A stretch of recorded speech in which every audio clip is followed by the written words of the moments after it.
हनुमान, जय श्री कृष्ण। हम बात कर रहे हैं सेज समूह की विचार श्रृंखला में। आज एक चौथे विचार से बात करेंगे और वो है लालच। देवी और सज्जनों, ये बात बिल्कुल दिमाग में रख लीजिए कि सेज समूह आपको कुछ ऐसे विचार परोस रहा है, दे रहा है, जिसमें आपका, आपके बच्चों का, अपने मित्रों का, हर उम्र के व्यक्ति को कुछ न कुछ ऐसा मिल रहा है जो उसके जीवन के लिए बड़ा उपयोगी है। ग्रीड अंग्रेजी में कहूं तो, हिंदी में लालच, ये भी एक दुर्गुण है। चूंकि हम विजयादशमी के बाद इस विचार श्रृंखला को ले रहे हैं, इसलिए कहीं ना कहीं बात रावण की आएगी। और रावण की बात इसलिए कर रहे हैं कि आज जो भी परिश्रम हम करते हैं, हमारे जो इरादे हैं, हमने बड़े बड़े सपने देखे हैं, वो रावण जैसे कैरेक्टर पे फिट होते हैं। सचमुच रावण की योग्यता तो बड़ी गजब की थी, पढ़ा लिखा भी बहुत था, विश्व विजेता। जितनी उपलब्धियां रावण के पास थी शायद ही किसी के पास हो। फिर क्या हुआ कि शिखर वाला आदमी शून्य पे आ गया। और बस यही गलती हम न करें, इसीलिए तो ये विचार श्रृंखला। देखिए, अधिकार से ज्यादा की मांग लालच कहलाती है। लालच क्या करती है? आपके भीतर बार बार ये भावना पैदा करती है कि और मांगो और मांगो, कुछ और पाने की अनुचित इच्छा। अब देखिए, अनुचित शब्द है, गलत तरीके से मुझे ये मिल जाए और मुझे चाहिए, बस अब इसको अपना पाने के लिए मैं कितना ही गलत करूं, ये है लालच। क्या किया जाए? देखिए, हनुमान जी से सीखिए। हनुमान जी कोई भी काम करते थे तो वो कहते थे मुझे कुछ पाना नहीं है, मेरी हर क्रिया सेवा है। अगर आप चाहते हैं कि मेरे भीतर से लालच की वृत्ति समाप्त हो जाए, ये तो सब में होती है, इसको बहुत अच्छे शब्दों में कहते हैं निज हित की कामना।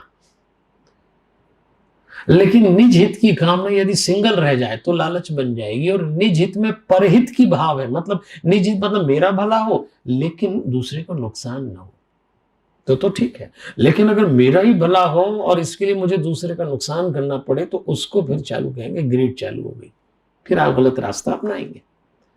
तो हनुमान जी हमेशा कहते मुझे कुछ नहीं पाना, कोई लालच नहीं मेरे मन में। समुद्र लांग के जाऊंगा, सीता जी को संदेश दूंगा, रावण को डराऊंगा, लौट के आ जाऊंगा, मुझे कुछ मिले ना मिले, मैंने तो राम जी की सेवा की है, बस ये भाव उतारिए। आप किसी इंस्टीट्यूट में पढ़ते हैं, आप सेज में पढ़ रहे हैं, तो आपको ये लालच नहीं होना चाहिए कि मैं यहां से ये ले लूं, यहां से ये ले लूं। आप जहां नौकरी कर रहे हैं, आप दे क्या रहे हैं? आपके पास जो बेस्ट है वो दे दीजिए। एज ए स्टूडेंट आपके पास बेस्ट क्या है? आपका टैलेंट है, आपका टाइम का डिवोशन है, आपकी अच्छी रैंकिंग है, नाम देंगे। आप ऊंचे जाएंगे, संस्था का नाम होगा, और संस्था चाहती भी है ये आपसे। सेज और आपसे क्या उम्मीद करता है? बतौर पेरेंट्स भी आप ये चाहते हैं बच्चे आगे जाएं। आप जो लोग यहां पढ़ा रहे होंगे, जो यहां काम कर रहे हैं, उनकी भी मंशा यही है। लेकिन लालच ना हो, निज हित और परहित का संतुलन, वरना लालच आपको ले डूबेगी। रावण की लालच इतनी बढ़ गई, इतनी बढ़ गई। अनुचित की मांग मतलब लालच। अब देखो, आप क्या मांग करी रावण ने? सीता मुझे मिल जाए। कब मांग करी? जब सीता जी का विवाह राम जी से हो गया। लालच यदि बढ़ती चली जाए तो अपराध बन जाता है। आप किसी दूसरे की पत्नी पर अधिकार कैसे जमा सकते हैं? पर आपकी लालच अंगड़ाई ले रही है और आप उसको पूरा कर रहे हैं, तो आप अपराध कर रहे हैं। और रावण ने अपहरण का अपराध किया। इस देश में किडनैपिंग, अपहरण के अपराध का जनक कौन था? रावण। आज तक लोग, रावण वाले जो लोग हैं, वो यही कर रहे हैं। तो लालच को कंट्रोल करिएगा, नहीं तो अपराध करा देंगे। कितना लालची था। उसकी सभा में जब अंगद ने पैर पटका, अंगद दूत बन के गए थे युद्ध के पहले, आपको याद होगा, और जवान थे, तो अंगद ने कहा कि लो पैर पटकता हूं मैं, अगर तुम में से कोई मेरा पैर पीछे हटा देगा तो मैं सीता जी को यहीं छोड़ के चला जाऊंगा। देखो आप, अंगद युवा था ना, तो क्या दांव लगाया, बोले मैं सीता जी को छोड़ के चला जाऊंगा। तेरी घरवाली तो थी नहीं, घरवाली राम जी की, तुम अपना ही दांव लगा रहे हो। पर वो युवाओं में जोश होता है ना, होश नहीं होता, तो अंगद ने पैर ठोक दिया। चलो ठीक है, अंगद तो जोश में था, पर रावण कितना लालची था कि उतरा और अंगद के पैर हटाने के लिए पैर पे बैठ गया। वो रावण विश्व विजेता, जिसकी राजसभा में यम, वरुण, कुबेर, इंद्र गर्दन नीचे करके खड़े रहते हो, जिससे लोग इतना डरते हो, वो रावण लालच में आके अंगद जैसे बंदर के पैरों में बैठ गया पैर हटाने के लिए। अंगद ने पैर हटा के कहा, दूर हट, पैर मेरे क्या पड़ता, राम जी के पड़। अब बताइए, लालची आदमी इतना नीचे गिर जाता है। एक बात और कहता हूं, लालच, रावण तो चलो बुरा आदमी था, लेकिन लालच कितनी बुरी होती है। देखो हमारी जो सीता माता जी है ना, उनको लालच आ गया। स्वर्ण मृग मारीच, रावण का मामा, रावण ने उससे कहा कि तू सोने का मृग बन और निकल उधर से। रावण को पूरा भरोसा था, स्त्री मनोविज्ञान का जानकार था, तो उसने सोचा तू निकलेगा, सीता जी तुझे देखेंगी तो निश्चित रूप से मांगेंगी राम जी से, मांग जी, राम जी तेरे पीछे दौड़ेंगे तो आश्रम अकेला हो जाएगा, मैं अपहरण कर लूंगा। ये जो रावण जैसे कुटिल लोग होते हैं, इनकी प्लानिंग बड़ी खतरनाक होती है। लालची आदमी जब अपनी लालच को पूरा करने के लिए ताना बाना बुनता है, तो वही तो अपराध है, आपके भीतर ना आ जाए, ध्यान रखिएगा। सीता जी को लालच आ गया, अपने पति से कहती है मुझे ये स्वर्ण मृग दे दीजिए लाके। राम जी ने तो एक बार कहा कि देवी, जब आप मेरे साथ अयोध्या से वनवास आ रही थी तो मैंने कहा था यहीं रहो महल में, जंगल में मत चलो।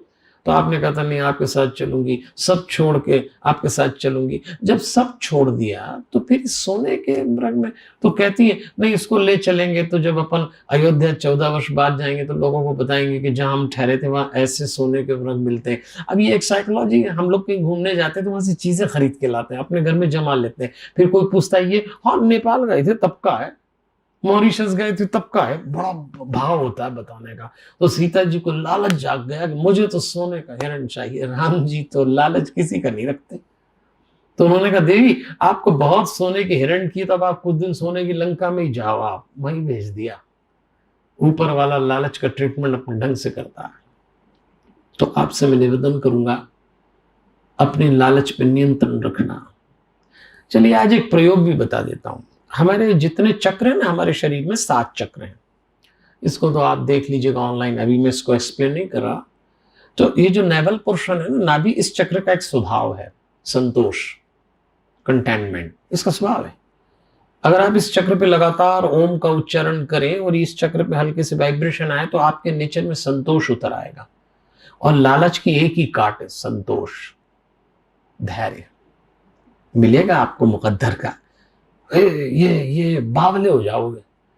तो ये जो आज का विषय था, लालच न करें। अगर आप लालच करते हैं आप अपराध करेंगे।